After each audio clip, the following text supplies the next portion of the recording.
Halo Sobat Easy Stock, ini kita membahas laporan keuangan Q3 2022 saham BNI. Kebetulan saham BNI termasuk yang dalam list incaran investor asing. Di sini ulasannya naik atau meroket ya, 76,8%, naik 13,7 triliun di kuartal ketiga, lebih baik daripada tahun sebelumnya year on year. Nah, ini juga pernyataan dari dirutnya Pak Royke, sangat optimis atau bersyukur dengan konsistensi. Nah, kita lihat sekarang. Nah, ini kondisi hari ini ya, dia turun ya, dari kemarin sih turun juga, tapi sempat menyentuh nilai tertinggi all time high-nya di 9675. Pernah sih all time high-nya itu 10.250. Nah, yang kita mau bahas sekarang, apakah betul yang disebut performance, kinerja daripada meningkatnya, meroketnya laba bersih itu identik dengan nilai wajarnya. Nah, oke. Kita akan menghitung dengan analisa fundamental tapi versinya Benjamin Graham dengan bukunya Security Analysis dan Intelligent Investor, dua buku pegangannya Warren Buffett untuk menghitung nilai wajar saham-saham yang listed di bursa termasuk BNI. Nah, ini ada aplikasinya Easy Stock, sudah Anda bisa pakai untuk bisa secara otomatis akan menunjukkan perbandingan harga pasar BNI dengan nilai wajarnya berdasarkan laporan Q3 2022. Karena masih ada trouble di Google Play Store, silahkan request link, nanti kita akan share linknya. Dan untuk memperdalam pelajarannya Benjamin Graham, ada buku e-book Intelligent Investor, dan satunya termasuk gurunya Warren Buffett juga, Philip Fisher, bukunya Common Stock and Uncommon Profit, bisa diperoleh di Tokopedia, gramedia.com, dan Google Playbook. Oke, kita akan langsung masuk ke Easy Stock. Kita lihat BNI, BBNI. Nah, ini Q3 ya. Kita pakai growth-nya 1,22 karena ini resesi ya. Bank itu kan menaikkan suku bunga dan itu akan lebih prudent di pemberian kredit karena bunga kredit juga naik. Sementara dengan naiknya suku bunga akan menarik sebagian orang untuk masuk ke perbankan. Kalau lihat di sini, ini nilai wajarnya itu cuma 6.900 atau 7.000. Sedangkan closing price-nya sudah di level ini apa? 9.400 gitu. Jadi sebetulnya kok begini gitu, apa artinya nggak sesuai kan dengan yang disebut dengan kenaikan nilai wajar yang tinggi, tapi tidak seperti itu ternyata. Kalau lihat dari financial ratio masih bagus, return on equity-nya di atas standar. Ini kan 9 bulan ya, kali aja 4/3 lah, 4/3 berarti ya kira-kira di 13-14% lah ya. Profit marginnya juga masih bagus. Nah, tapi kok di sini harganya terlalu tinggi.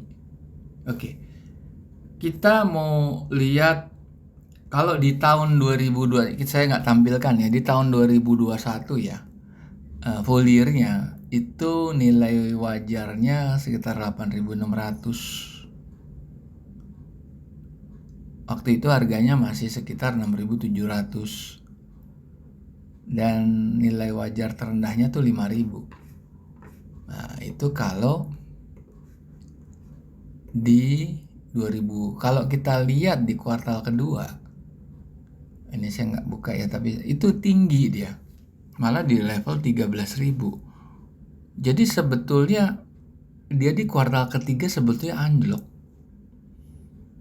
tapi kuartal kedua kemarin itu yang melonjak tinggi banget sebetulnya. Mungkin nanti kalau Anda bisa refresh ke belakang, flashback ke belakang, pendapat-pendapat dari pengamat waktu kuartal kedua itu seperti apa. Nah, soalnya dari hitungannya ini dengan menggunakan formulasi yang sama, itu hasilnya kuartal ketiga tuh malahan turun nilai wajar ya, dari sekitar 13.000 menjadi cuma 7.000, turunnya drastis. Nah, kita mau coba bongkar ya laporan keuangannya kuartal ketiga ya. Oke, kita bongkar ya. Oke. Nah, cara ngitungnya begini. Ini ya dari total aset, ini dikurangin yang kuning-kuning ini. Kurangin semuanya. Karena kita sebetulnya mencari namanya aset yang lancar, net aset yang lancar. Nah, pinjaman yang diberikan kita akan melihat non-performing loan-nya ya. Nah, giro pada Bank Indonesia juga akan kita kurangi. Oke, nanti kita maju terus. Ini nggak bisa kalau ngitung caranya Benjamin Graham, nggak bisa cuma financial statement aja, harus audited report yang lengkap. Oke, ini kalau pendapatan ini kita P&L ya, profit and loss, kita melihat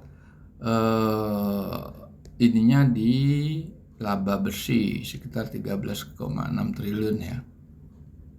Nah, ini ada pembentukan cadangan kerugian penurunan nilai. Ini kalau dibentuk cadangan kan berarti biaya. Sebetulnya kan nggak real biaya ini. Harus dikeluarkan, artinya ditambahkan gitu kan. Nah, ada laba selisih kurs yang itu sebetulnya bukan pendapatan, kartu catatan akuntansi aja. Laba dari entitas asosiasi itu sebetulnya juga yang kita hitung kan core business yang BNI, bukan anak perusahaannya. Jadi kontribusi anak perusahaannya kita nggak mau hitung gitu. Berarti kita harus kurangkan itu. Penerimaan kembali dari aset yang telah dihapus bukukan. Nah, itu bisa aja dari tahun lalu, dari periode sebelumnya ya. Nah, kita harus hilangkannya, ada sekitar berapa tuh, 2,8 triliun ya. 2,8 triliun bener. Oke, kita terus aja. Ini ada dividen di sini, ya ini dividen di sini. Nah, ini dividen 820 miliar, hampir 1 triliun. Dan di sini ada capex-nya 2,5 triliun. Oke, kita mau lihat ini udah bagian dari ini ya, bagian dari audited report. Nah, berdasarkan kolektibilitas Bank Indonesia, yang kita hitung cuma yang lancar ya, berarti yang kita hitung cuma yang lancar, yang tidak lancar harus kita kurangkan. Ini adalah efek-efek atau marketable securities ya, marketable securities. Terus kita lihat lagi, selain efek-efek ada vessel export atau bill and other receivable. Yang kita lihat apanya? Kolektibilitasnya. Yang kita cari lancarnya, yang kita keluarkan macetnya, atau di luar lancar. Vessel export, terus kita lihat lagi ada tagihan ekspektasi. Nah, kita juga lihat nih yang lancarnya aja, yang dalam perhatian khusus kita keluarkan. Oke, terus kita cari. Udah nggak ada ya di sini. Ya, pinjaman yang diberikan ini kita lihat berdasarkan kolektibilitas Bank Indonesia. Nah, yang kita lihat yang lancar aja berarti dari totalnya 622. Apa nih, triliun mestinya kan, dia juta ya. Triliun itu yang diambil hanya 576-nya. Berarti komponen, ada 4 komponen macet, diragukan, kurang lancar dalam perhatian khusus, itu harus dihilangkan. Itu namanya non performing loan. Karena kalau pahamnya Benjamin Graham itu hanya dilihat yang lancar aja, konservatif memang. Ya ada yang bilang itu pakai aja angka 5% atau 2,5% atau apapun lah. Tapi karena nggak stated di sini, berarti kita pakai itu. Kalau itu kan bicara masih asumsi, masih benchmark. Nah kalau ini kan udah real angka. Oke, terus, nah ini kita mau cari capex ya. Ini penyusutannya di 2296 2,2 triliun ya.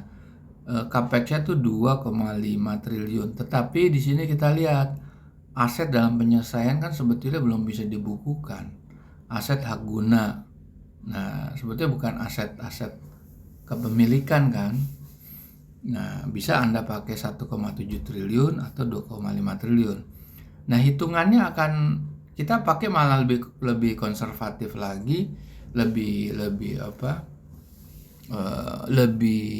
hemat ya gitu, bahwa kita memakai 1,7. Tetapi hasilnya kan dia turun nilai wajar ya. Terus kita cari breakdown daripada P&L-nya. Nah, ini penyusutan segala macam. Nah, sebetulnya udah cukup di situ. Nah, makanya hasilnya seperti ini. Nah, inilah hasilnya.